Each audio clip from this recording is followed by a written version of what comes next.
صور بعد اللي هو بيتكلم والنبي. صح والله.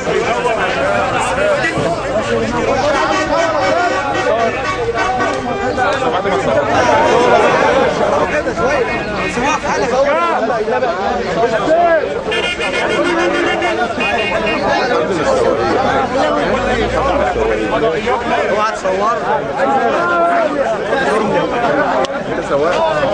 مش سواق يا عم. صور العاهد. صور العاهد. صور العاهد بالله عليك، صور العاهد. ده هو سواق. وصور والله سواق. بص يا باشا، احنا مشكلتنا ايه يا عم مساعد، انت ايه المشكله؟ انا مشكلة الجاز، مفيش جاز. وبعدين يعني طب بقالي 5 ايام مش لاقي جاز. هتزودوا يعني الشركة بجيبه ب 35 جنيه من البنزيمة نفسها ومن سوق السوداء. هجيب منين جاز؟ رفعنا الأجرة نص جنيه، الزبون اتخانق معانا، وقفنا مش